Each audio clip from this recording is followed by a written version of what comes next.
Well aspirants, let's start with the name of almighty.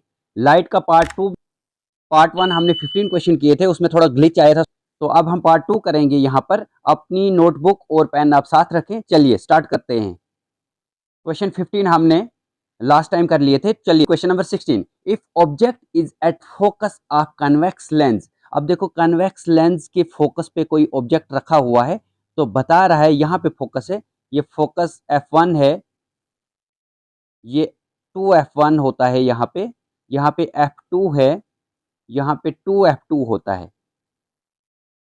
तो ये optical centre होता है। यहां से बता रहा है कि ऑब्जेक्ट को हमने रखा है कन्वेक्स के फोकल लेंथ पे, मतलब ऑब्जेक्ट को यहां रखा है। ऑब्जेक्ट को हमेशा left side of the lens या फिर left side of the mirror ही रखना होता है, ये आपको याद रखना है। आपको पूछा जाएगा कि ऑब्जेक्ट को हमेशा कहां रखते हैं, तो ऑब्जेक्ट को हमेशा left side of the mirror या left side of the lens ही रखते हैं। तो इमेज फॉर्म कहाँ होगी, तो पहला रूल क्या बता रहा है कि पहला रूल बता रहा है कि अगर पैरेलल रे ट्रेवल करेगी टू द प्रिंसिपल एक्सिस, तो आफ्टर रिफ्लेक्शन ये कन्वर्ज हो जाएगी और फोकस से निकल जाएगी। कन्वर्ज होने के बाद फोकस से निकल जाएगी। दूसरा रूल क्या बता रहा है, दूसरा बता रहा है कि ये फोकस से निकल जाएगी सीधा और आफ्टर रिफ्लेक्शन पैरेलल जाएगी प्रिंसिपल एक्सिस के। रूल अगर आपने देखने हैं तो आप साइन कन्वेंशन हमने लाइट चैप्टर में अपलोड करके रखी है प्लेलिस्ट, वहां पे जाइए, आप वहां अच्छे से समझिए, आपको साइन कन्वेंशन पूरा प्रॉपर समझ आ जाएगा। इमेज फॉर्मेशन के रूल्स भी मैंने वहां पे समझा दिए हैं, वो भी अच्छे से आपको समझ आ जाएंगे। तो यहाँ पे चलिए, दूसरा रूल बताता है कि फोकस से जो रे ऑफ लाइट इंसिडेंट होगी आफ्टर रिफ्लेक्शन पैरेलल जाएगी प्रिंसिपल एक्सिस के। देखो यहाँ से ये फोकस से तो जा रही है, लेकिन रिफ्लेक्शन के लिए आगे कोई ना तो लेंस है ना तो मिरर है, ये रिफ्लेक्ट नहीं होगी, इसलिए दूसरा रूल यहाँ पे फेल हो जाता है। क्या होता है? फेल होता है। थर्ड रूल क्या बताता है? थर्ड रूल बताता है कि ऑप्टिकल सेंटर से जो रे ऑफ लाइट जाएगी, यहाँ से ऑप्टिकल सेंटर से रे ऑफ लाइट जाएगी, जिस रास्ते पे जाएगी उसी रास्ते से वापस रिफ्लेक्ट होके आएगी। तो यहाँ पे आप चेक करें, देखो इमेज कहाँ फॉर्म होगी। अब ये वाला पहला रूल जो था, ये चली गई थी यहाँ से रे ऑफ लाइट। दूसरा, ये जो हमारे पास ray of light optical centre से चली गई, तो इसी लाइन पे वापस भी आएगी। अब ये देखो, आपस में ये रे ऑफ लाइट क्या है? पैरेलल है। तो पैरेलल है, आपस में कहीं भी इंटरसेक्ट नहीं कर रही है, आपस में कहीं भी इंटरसेक्ट नहीं कर रही है। अगर इंटरसेक्ट कर लेती तो इमेज वहीं पे फॉर्म हो जाती, लेकिन ये आपस में कहीं भी इंटरसेक्ट नहीं कर रही है, इसलिए हम मान के चलते हैं कि ये कहीं दूर जाके इनफिनाइट पोजीशन पे जो है वो इमेज को फॉर्म करेंगे। इसीलिए जो है यहाँ पे ऑप्शन में आएगा इन्फिनिटी। तो ये वाला राइट आंसर है। जब भी ऑब्जेक्ट को हम फोकस पे रखते हैं तो कन्वेक्स लेंस में इमेज कहाँ फॉर्म होगी? इमेज फॉर्म होगी इन्फिनिटी पे। आप यहाँ, आपको मैं एक बार फिर बता रहा हूँ, रिकमेंड कर रहा हूँ कि आप प्लेलिस्ट में जाइए, वहां पे लाइट चैप्टर को मैंने अच्छे से डिस्कस किया हुआ है, एक एक पॉइंट समझाया हुआ है, आप वो देख लें, आपके डाउट जो है सारे क्लियर हो जाएंगे। चलिए next, question 17, concave lens always form. देखो ये कनकेव लेंस होती है, तो ये हमेशा क्या बनाती है, कौन सी इमेज बनाती है? ये जब भी इस पे रे ऑफ लाइट गिरती है तो ये डाइवर्ज हो जाती है। तो मैंने बताया था डाइवर्ज हो जाती है, तो मतलब इमेज बिहाइंड द लेंस ही बनने वाली है। तो बिहाइंड द लेंस जब बनेगी तो उस इमेज को क्या बोलते हैं? Virtual image. तो कनकेव लेंस हमेशा क्या इमेज बनाएगी? वर्चुअल इमेज बनाएगी। वर्चुअल इमेज, वर्चुअल और इरेक्ट इमेज, आपको ट्रिक के लिए याद करवाता हूं मैं। वर्चुअल इमेज जो होती है, वर्चुअल एंड इरेक्ट, वर्चुअल का साथी इरेक्ट होता है। जब भी वर्चुअल होती है तब इरेक्ट बनती है, और जब भी रियल होती है तब इन्वर्टेड बनती है। ये आपको याद रखना है। रियल और inverted always front of the mirror या फ्रंट ऑफ द लेंस बनती है, फ्रंट पे बनती है, बस मिरर एंड लेंस आपको याद रखना है। और वर्चुअल और इरेक्ट जो इमेज बनती है वो ऑलवेज बिहाइंड द मिरर बनती है, बिहाइंड द मिरर और बिहाइंड द लेंस। बस ये ट्रिक के लिए आपको याद रखना है, सिंपल। चलिए next, question number 18, refractive index of vacuum. देखो वैक्यूम में रिफ्रैक्टिव इंडेक्स क्या होता है? वैक्यूम में जो रे ऑफ लाइट होती है वो ट्रैवल करती है एक कांस्टेंट स्पीड के साथ, मतलब अपनी डायरेक्शन को चेंज नहीं करती है, एक ही स्पीड के साथ चलती है, और जब एक ही स्पीड से चलेगी तो इसका रिफ्रैक्टिव इंडेक्स क्या होगा? 1 होगा। Next, the sky appears blue due to. Sky blue क्यों दिखता है हमें? देखो स्काई दिखता है ड्यू टू स्कैटरिंग की वजह से। स्कैटरिंग की वजह से स्काई जो है वो ब्लू दिखता है। क्यों? मैंने आपको बताया था VIBGYOR। तो यहाँ पे ये जो ब्लू कलर है, इसकी पावर जो होती है स्कैटरिंग की वो ज़्यादा होती है, ये ज़्यादा स्कैटर होता है, मोस्ट स्कैटर यही होता है। इसीलिए ये जो है ब्लू लाइट जो है वो स्कैटर हो जाती है। कहाँ पे हो जाती है स्कैटर? एटमॉस्फेयर पे। एटमॉस्फेयर पे एटमॉस्फेयर पे स्कैटर होने पे ये हमें जो है स्काई जो है ब्लू दिखता है। अगर हम एटमॉस्फेयर से बाहर निकल जाएं तो स्पेस में स्काई हमें ब्लैक दिखेगा। नेक्स्ट, चलिए सब्सक्राइब कीजिए और शेयर कीजिए। Twinkling of stars is due to, देखो स्टार ट्विंकल क्यों करते हैं? स्टार ट्विंकल करते हैं एटमॉस्फेरिक रिफ्रैक्शन की वजह से। एटमॉस्फेरिक रिफ्रैक्शन में मैंने आपको बताया था लेयर्स हैं, लेयर्स पे जहाँ जो ही जो लाइट गिरती है पहली लेयर पे, तो यहाँ पे एयर की डेंसिटी जो होती है वो कम होती है, तो थोड़ा सा बेंड होती है टुवर्ड्स द नॉर्मल। फिर यहाँ पे ज्यादा लेयर होती है और ज्यादा बेंड होती है टुवर्ड्स द नॉर्मल। फिर क्या होता है? फिर ज्यादा और बेंड हो जाती है टुवर्ड्स द नॉर्मल, क्योंकि नीचे जो है ज्यादा डेंस जो होती है, ज्यादा डेंस एटमॉस्फेयर होता है, एयर होती है वो ज्यादा डेंस होती है, इसीलिए ये बेंड होती है। तो हमें जो स्टार अगर यहाँ पे होगा, फॉर एग्जांपल यहाँ स्टार है तो हमें दिखता यहाँ है, थोड़ा ऊपर दिखता है हमें स्टार, इसीलिए हमें स्टार कभी इधर दिखता है और कभी इधर दिखता है। हमें लगता है ये ट्विंकल कर रहा है, लेकिन एक्चुअली में ये एटमॉस्फेरिक रिफ्लेक्शन का इल्यूजन होता है। होप आप इसको अच्छे से समझ गए होंगे। Next, if you increases speed, you what is you? Mu को यहाँ पे डिनोट किया गया है रिफ्रैक्टिव इंडेक्स के लिए। रिफ्रैक्टिव इंडेक्स को एन से भी डिनोट करते हैं और यू से भी डिनोट करते हैं। तो यहाँ पे रिफ्रैक्टिव इंडेक्स जो है यू है। अगर बोलता है यू इंक्रीज हो जाएगा तो स्पीड क्या होगी? मैंने आपको बताया था जिसका रिफ्रैक्टिव इंडेक्स ज्यादा होगा मतलब उसमें स्पीड ऑफ एयर जो होती है वो कम होती है। तो रिफ्रैक्टिव इंडेक्स ज्यादा, स्पीड डिक्रीजेस। चलिए next, unit of refractive index. What is unit of refractive index? देखो रिफ्रैक्टिव इंडेक्स होता है आपके पास n equals to c upon v। What is c? c is speed of light in vacuum और what is v? v is speed of light in medium. तो speed की बात कर रहा है तो स्पीड होता है हमारे पास डिस्टेंस अपॉन टाइम। इसका भी आएगा डिस्टेंस अपॉन टाइम और इसका भी आएगा डिस्टेंस अपॉन टाइम। देखो both side distance upon time है, कैंसिल आउट हो जाएगा, मतलब 1 के बराबर आएगा, कोई वैल्यू नहीं आ रही है। जब कोई हमारे पास डिस्टेंस टाइम मतलब हमारे पास कोई फंडामेंटल यूनिट नहीं आया, इसका कोई यूनिट नहीं है, रिफ्रैक्टिव इंडेक्स का कोई यूनिट नहीं है, मतलब ये डायमेंशन लेस होगा। क्या होगा? डायमेंशन लेस होगा। डायमेंशन लेस भी आपको ऑप्शन में आ सकता है। तो refractive index is dimension less, it has no unit. Hope आपको अच्छे से समझ आया होगा। चलिए next, power of lens F equals to 25। जब आपके पास फोकल लेंथ जो दी गई है वो 25 सेंटीमीटर दी है, आपने निकालनी है पावर, तो किस फार्मूले से निकलेगी? चलिए शाबाश, बताइए कौन सा फार्मूला यूज होगा? आप बताइए, कमेंट कीजिए, लाइक कीजिए, शेयर कीजिए और सब्सक्राइब कीजिए। अगर आपको पीडीएफ चाहिए तो आप हमें पीडीएफ जो है मैंने पोस्ट कर दिया है नंबर, वहां आप डीएम कर सकते हैं, तो हम आपको पीडीएफ जो है सेंड कर देंगे। हम जो है इस सिलेबस को विद इन टाइम जो है कंप्लीट कर देंगे। हम मैराथन भी लाएंगे, हम इसके मॉक टेस्ट भी लेंगे। आपको इस बात की कोई टेंशन लेने की जरूरत नहीं है, आप बस keep sharing and keep watching. चलिए, तो यहाँ पे मैंने बताया पावर होता है F P equals to 1 upon F के बराबर। पी किसके बराबर होता है? 1 अपान एफ के बराबर। तो लगाइए value, P equals to 1 upon F. F कितना है? 25 सेंटीमीटर। लेकिन आपको पता है फोकल लेंथ को किस में मेजर किया जाता है? मीटर में। ऑलवेज किस में मेजर किया जाता है? मीटर में, क्योंकि 1 मीटर इक्वल्स टू 1 डायोप्टर होता है। 1 मीटर किसके बराबर होता है? 1 डायोप्टर। तो मुझे 25 सेंटीमीटर को मीटर में convert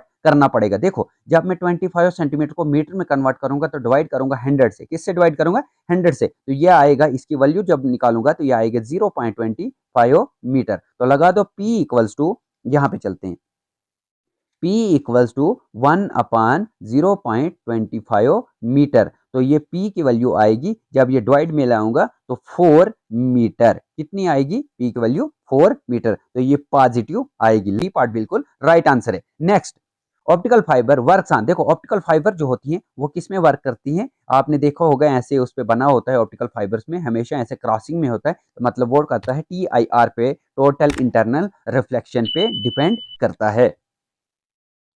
image formed on screen. देखो जो आप मोबाइल की स्क्रीन पे इमेज देखते हो, टीवी, लैपटॉप एटसेट्रा पे जो भी स्क्रीन देखते हैं आप, तो वो रियल होती है। ऑलवेज कौन सी इमेज होती है? रियल होती है। जो आप अभी लेक्चर देख रहे हैं ये आप रियल में रियल इमेज देख रहे हैं।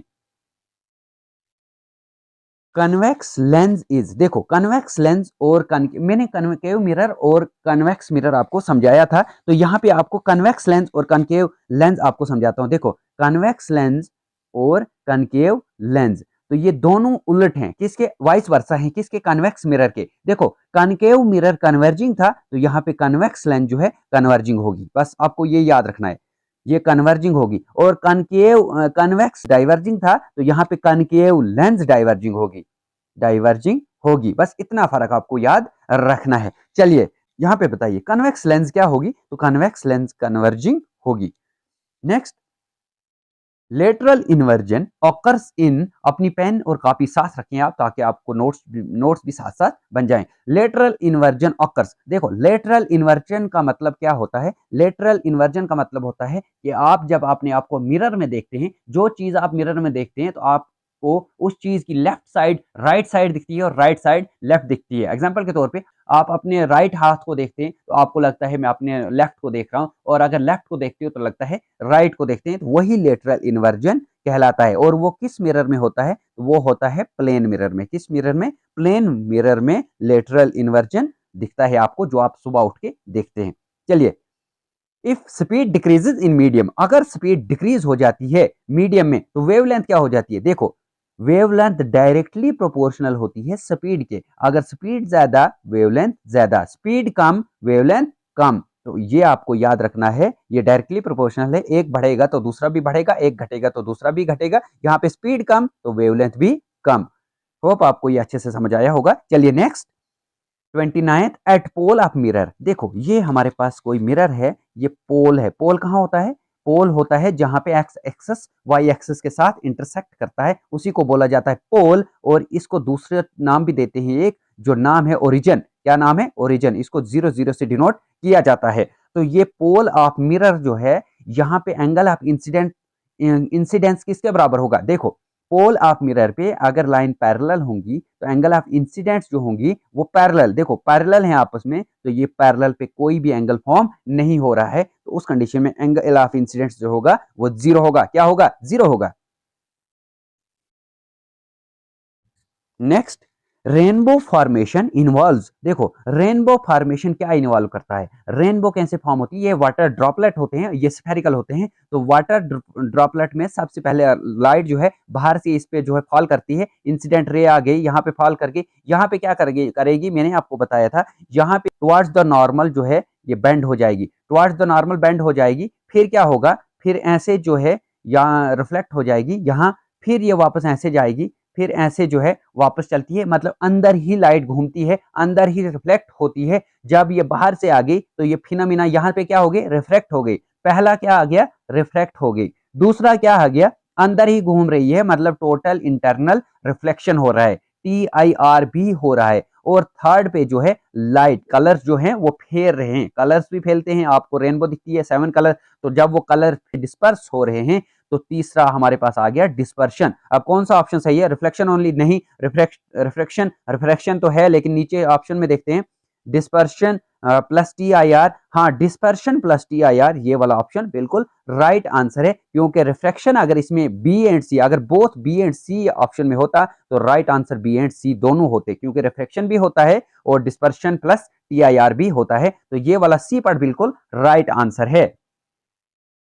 Next, in new Cartesian sign convention the origin is taken as, बहुत इंपॉर्टेंट पॉइंट है, in new Cartesian sign convention, आपको मैं साइन कन्वेंशन समझाता हूं, यहाँ पे क्विक रिवीजन उसको देता हूं। अगर आपको साइन कन्वेंशन देखना है तो प्लेलिस्ट में जाइए, साइन कन्वेंशन। आपको ये वाली चीज याद रखनी है, पेन और नोटबुक साथ रखें आप, ये एक्स एक्सेस होती है, ये वाई एक्सेस होती है, ये जो जहां पे इंटरसेक्ट कर रही हैं एक्स एक्सेस और वाई एक्सेस, इस पोजीशन पे, इसी को बोला जाता है पोल। क्या बोला जाता है, पोल। इसी को बोला जाता है ओरिजिन। क्या बोला जाता है, ओरिजिन। और इसकी वैल्यू जो होती है 0 0 होती है, यह आपको याद रखना है। तो यहाँ पे ऑप्शन में मैं देख रहा हूं, in Cartesian sign convention origin is taken as, कहां पे लिया जाएगा, पोल पे लिया जाएगा। ओरिजिन कहां होता है, पोल पे। यहाँ पे कुछ इंपॉर्टेंट चीजें हैं जो आपको मैं क्विक बता सकता हूं। यहाँ पे आप देखें लेफ्ट साइड क्या कौन सी होगी, ये वाली लेफ्ट साइड।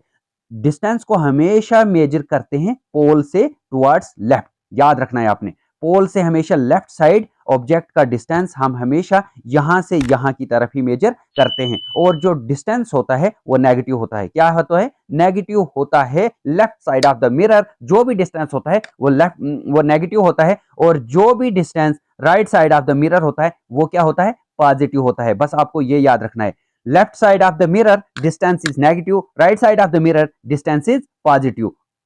नंबर सेकंड क्या चीज है, ये जो प्रिंसिपल एक्सिस होती है, ये वाली लाइन एक्स एक्सिस वाली, ये प्रिंसिपल एक्सिस होती है, इससे ऊपर दोनों साइड चाहे लेफ्ट हो चाहे राइट हो, बस ऊपर का डिस्टेंस जो है, ऊपर का डिस्टेंस लिया जाता है पॉजिटिव। क्या लिया जाता है, पॉजिटिव।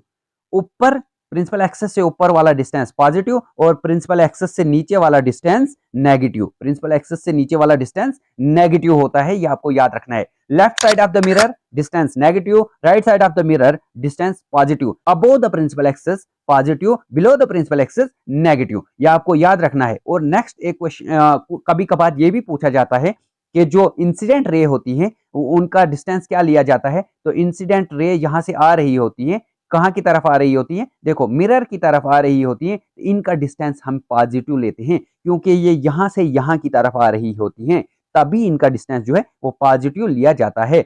तो हमें जब डिस्टेंस ऑफ ऑब्जेक्ट पूछेंगे तो वो यहां से यहां की तरफ हम मेजर करते हैं, मतलब पोल से लेफ्ट साइड मेजर करते हैं, इसीलिए उसको नेगेटिव लिया जाता है। होप आपको ये साइन कन्वेंशन मैंने यहाँ पे क्विक रिवीजन दे दी है, आपको ये अच्छे से समझ आया होगा। In sign convention distance measured in the direction of incident light, देखो इंसिडेंट लाइट, अब लाइट इंसिडेंट हो रही है, ऐसे जा रही है, किसकी साइड, अभी मैंने आपको समझाया मिरर की साइड जा रही है, तो incident lights are taken as, तो क्या ली जाएगी, बिल्कुल सिंपल पॉजिटिव ली जाएगी। Next question number 33, for a concave mirror focal length is, देखो ये कनकेव मिरर है तो फोकल लेंथ मैंने क्या बताया था, फोकल लेंथ होती है, what is focal length, focal length होती है डिस्टेंस बिटवीन, देखो यहाँ पे ये वाला जो है ये होता है फोकस, ये होता है पोल और ये होता है centre of curvature. Concave mirror में पोल से ये जो फोकस तक का डिस्टेंस होता है इसी को बोला जाता है फोकल लेंथ, इसी को क्या बोला जाता है, फोकल लेंथ। बताता है फोकल लेंथ कनकेव मिरर में क्या होगी, पॉजिटिव, नेगेटिव, जीरो और इन्फिनाइट। चलिए कमेंट में बताइए, शाबाश किसको आता है, कमेंट में जरूर बताना है आपने कि ये क्वेश्चन हमें खुद से आता था। तो देखो अभी मैंने आपको बताया कि डिस्टेंस को हमेशा कहां से कहां मेजर करते हैं, पोल से ऑब्जेक्ट की तरफ। तो ये मैं जब पोल से यहां की तरफ चलूंगा, फोकस पे आ जाऊंगा, तो ये जो डिस्टेंस है यही फोकल लेंथ है, लेकिन ये डिस्टेंस मैंने पोल से मेजर किया है, इसीलिए इसको लिया जाएगा नेगेटिव। क्या लिया जाएगा, नेगेटिव। तो focal length of concave mirror क्या रहने वाली है, नेगेटिव रहने वाली है। चलिए next, for a convex mirror radius of curvature is, convex mirror में रेडियस ऑफ कर्वेचर क्या होगा, चलिए बताइए, पॉजिटिव होगा, नेगेटिव होगा, जीरो होगा या इन्फिनाइट होगा। अगर मुझे बताना है तो वीडियो को शेयर कीजिए, सब्सक्राइब कीजिए। तो यहाँ पे जो हमारे पास है अब है कन्वेक्स मिरर, ये जो अंदर वाली साइड होता है कन्वेक्स मिरर में ये पॉलिश्ड होता है और ये वाला बल्जिंग साइड जो होता है ये रिफ्लेक्टिंग होता है। तो देखो ये बताता है रेडियस ऑफ कर्वेचर क्या होगा, देखो इसका रेडियस ऑफ कर्वेचर कहाँ होने वाला है, ये इसका रेडियस ऑफ कर्वेचर यहाँ होने वाला है, इनसाइड, यहाँ से यहाँ, ये है ना radius of curvature. Radius of curvature को सेंटर ऑफ कर्वेचर भी बोला जाता है। रेडियस ऑफ कर्वेचर ये है रेडियस ऑफ कर्वेचर। तो ये जो रेडियस ऑफ कर्वेचर है ये बिहाइंड द मिरर है। अब लाइट इंसिडेंट यहां से हो रही है, जहां से लाइट गिरती है उसको फ्रंट ऑफ द मिरर बोलते हैं, और जहां लाइट जो मिरर के अंदर वाली साइड होता है उसको back side of the mirror बोला जाता है। तो इसकी बैक साइड क्या है, इसकी बैक साइड ये है, जिस साइड पॉलिश साइड होती है वही साइड बैक साइड होती है। तो पॉलिश साइड कन्वेक्स साइड में, कन्वेक्स मिरर में ये वाली है, तो बैक साइड ये है, तो ये आ गया इसका सेंटर ऑफ कर्वेचर। अब ये बिहाइंड द मिरर है, तो बिहाइंड द मिरर मैंने क्या बताया था, जो डिस्टेंस होता है उसको क्या लिया जाता है, पॉजिटिव। तो कन्वेक्स मिरर में रेडियस ऑफ कर्वेचर क्या होने वाला है, पॉजिटिव होने वाला है। बस आपको इतना ही याद रखना है, बिहाइंड द मिरर पॉजिटिव और front of the mirror negative. चलिए नेक्स्ट, मिरर फार्मूला, बिल्कुल आसान। What is mirror formula, mirror formula किसके बराबर होता है, देखो मिरर फार्मूला होता है हमारे पास 1/f that is equal to 1/u plus 1/v के बराबर, 1/v के बराबर। ये आपका कौन सा ऑप्शन राइट है, 1/f that is equal to 1/u plus 1/v, ये आपका बिल्कुल राइट आंसर है। तो ये तो फोकल लेंथ निकालने के लिए ये है, अगर इमेज डिस्टेंस निकालने के लिए बोला जाएगा, f फोकल लेंथ है, f क्या है, फोकल लेंथ, u क्या है, u है ऑब्जेक्ट डिस्टेंस, u क्या है, ऑब्जेक्ट डिस्टेंस। और what is v, v is image distance. Image distance, ये आपको याद रखना है। यहां से अगर आपको इमेज निकालने के लिए बोला जाएगा तो इस फार्मूले से निकल जाएगा। देखो 1/v इधर ही रहेगा, ये हमने निकालना है तो इसको ट्रांसपोज करूंगा, ये प्लस में है इस साइड आएगा तो क्या बनेगा, 1/f अपनी जगह रहेगा, ये बन जाएगा -1/u के बराबर। यहां से इमेज डिस्टेंस भी निकाला जाएगा, ऑब्जेक्ट डिस्टेंस भी यहीं से निकाला जाएगा। देखो इसको अपनी प्लेस पे रखेंगे, 1/v को जो हम ट्रांसपोज करेंगे। Next, if object is placed at infinity in concave mirror, अगर कनकेव मिरर पे, कनकेव मिरर ये मिरर होगा, कनकेव मिरर बता रहा है कहीं ऑब्जेक्ट जो है इनफिनाइट पोजीशन पे है, उस कंडीशन में इमेज फॉर्म्स एट, तो इमेज कहां फॉर्म होगी, तो यहां पे चेक करें आप, ये होता है फोकस, ये क्या होता है फोकस, ये होता है centre of curvature. Centre of curvature, आपको दो चीजें याद रखनी होती है, एक सेंटर ऑफ कर्वेचर और एक फोकस, ये होता है पोल यहाँ पे। तो देखो जब इनफिनाइट पोजीशन पे कोई ऑब्जेक्ट होता है तो मैंने आपको इमेज फॉर्मेशन में सिखाया था कि इमेज फॉर्मेशन में उसमें सिर्फ और सिर्फ फर्स्ट रूल अप्लाई होता है कि इमेज फॉर्मेशन में जो रे ऑफ लाइट है वो ट्रेवल करेगी parallel to the principal axis और मिरर पे टकराएगी, उसके बाद जो है वो रिफ्लेक्ट होने के बाद फोकस से निकल जाएगी, ये फोकस है तो फोकस से निकल जाएगी। अब एक रे यहां से जाएगी, दूसरा रूल इसमें अप्लाई नहीं होता है, तो हम दूसरा, क्योंकि ऑब्जेक्ट जो है वो, ऑब्जेक्ट कहाँ है, इनफिनाइट पोजीशन पे है, हमें ऑब्जेक्ट का साइज पता नहीं है, हमें ऑब्जेक्ट का ना तो हेड ना ही टेल बताया गया है, इसीलिए हमें जो है दूसरी रे दूसरी साइड से हमने पैरेलल ट्रेवल करानी है प्रिंसिपल एक्सिस के, ये ऐसे जाएगी यहाँ, तो यहाँ पे मिरर पे टकराने के बाद ये रिफ्लेक्ट होने के बाद कन्वर्ज हो जाएगी और फोकस से निकल जाती है। कहां से निकल जाती है, फोकस से। तो दोनों रे कहां पे इंटरसेक्ट हो गई, फोकस पे इंटरसेक्ट हो गई, ये बराबर यहाँ पे आना चाहिए, यहां से ये फोकस पे इंटरसेक्ट हो गई, तो इमेज जहां पे कन्वर्ज होके, याद रखना जहां पे कन्वर्ज होके मतलब रिफ्लेक्टेड रे जहां पे इंटरसेक्ट आपस में करती हैं वहीं पे इमेज फॉर्म होती है। तो आप बताएं यहाँ पे रिफ्लेक्ट होने के बाद कहाँ इंटरसेक्ट की, तो ये फोकस पे इंटरसेक्ट की, इसीलिए जो है इमेज फॉर्म होगी फोकस पे। जब भी ऑब्जेक्ट जो है इनफिनाइट पोजीशन पे होगा कनकेव मिरर में तो इमेज फॉर्म होगी फोकस पे। होप आपको ये भी समझ आया होगा। Next, magnification for mirror is given by, देखो मैग्निफिकेशन एक मैंने आपको बताया था पहले फर्स्ट पार्ट में, मैंने आपको समझाया था कि मैग्निफिकेशन होता है height of image upon height of object के बराबर। जिसने फर्स्ट पार्ट नहीं देखा है वो पहले फर्स्ट पार्ट देखें, आपको वहां से अच्छे से समझ आएगा, फिर आपको ये समझ आ जाएगा। तो फर्स्ट पार्ट आप देखें तो height of image upon height of object.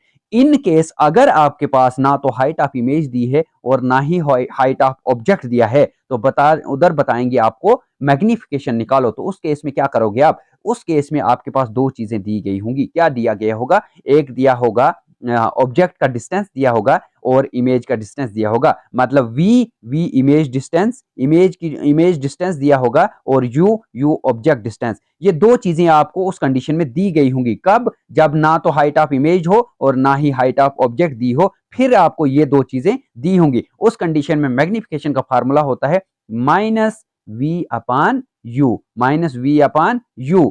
ये आपको याद रखना है, image distance upon object distance. क्या फार्मूला होगा मैग्निफिकेशन का, image distance upon object distance. ये इमेज डिस्टेंस ऑब्जेक्ट है, माइनस में क्यों लेना है, क्योंकि हमेशा हम मेजर करते हैं डिस्टेंस को pole to left side of the mirror, इसीलिए डिस्टेंस को हम मेजर नेगेटिव करते हैं यहाँ पे। चलिए ये हमारे पास ऑप्शन बी है, यही -v/u मैग्निफिकेशन का राइट आंसर है। Next, if distance v is positive in mirror, अगर डिस्टेंस जो है वो पॉजिटिव है मिरर पर, इमेज क्या होगी, तो चलिए यहां पे आप देखें, आपको पता है पॉजिटिव कब होता है डिस्टेंस, जब डिस्टेंस हम बिहाइंड द मिरर मेजर करते हैं। तो बिहाइंड द मिरर मैंने आपको क्या बताया था, बिहाइंड द मिरर हमेशा जो इमेज बनती है वो कौन सी बनती है, तो वो बताएं, रियल बनती है, वर्चुअल, इन्वर्टेड, डिमिनिश्ड, कमेंट में बताइए। कमेंट में आपको जरूर बताना है कि आपको आता था या नहीं आता था। तो distance behind the mirror image हमेशा वर्चुअल बनती है, ये वर्चुअल इमेज ही वहां पे फॉर्म होगी। और फ्रंट ऑफ द मिरर कौन सी इमेज बनेगी, रियल बनती है, front of the mirror real बनेगी। अगर रियल होगा तो इन्वर्टेड होगी, अगर वर्चुअल होगी तो कौन सी होगी, इरेक्ट होगी। याद रखना है, सीधी होगी, इरेक्ट का मतलब सीधी होगा। अगर ऑब्जेक्ट ऐसा तो इमेज भी ऐसी, राइट। डिमिनिश्ड का मतलब होता है स्मॉल, डिमिनिश्ड का मतलब क्या है, स्मॉल। अगर ऑब्जेक्ट इतना होगा तो इमेज जो है वो इतनी सी होगी, थोड़ी छोटी होगी इससे। हाईली डिमिनिश्ड का मतलब होता है बहुत ज्यादा छोटी, अगर ऑब्जेक्ट इतना है तो इमेज इतनी सी होगी, छोटी सी। ठीक है, या फिर पॉइंट साइज भी, हाईली डिमिनिश्ड को पॉइंट साइज भी बोला जाता है। Next, in new Cartesian sign convention origin is taken as, ये क्वेश्चन दो बारी रिपीट हो रहा है, चलिए रिपीट हो रहा है, रिपीटेशन पे है, तो ओरिजिन इज टेकन एज, तो कहां से ओरिजिन लेते हैं हम, ओरिजिन हमेशा पोल पे लेते हैं, कहां लेते हैं, पोल पे लेते हैं। तो चलिए next, in new sign convention distance measure in the direction of incident light are taken as, तो यहाँ पे देखें न्यू साइन कन्वेंशन पूछ रहा है, इंसिडेंट लाइट का डिस्टेंस ऑफ रे का पूछ रहा है, मतलब सूरज की किरणें या लाइट की किरणों का डिस्टेंस पूछ रहा है, तो वो क्या लेंगे हम, वो हमेशा पॉजिटिव लेंगे। होप आपको अच्छे से समझ आए होंगे।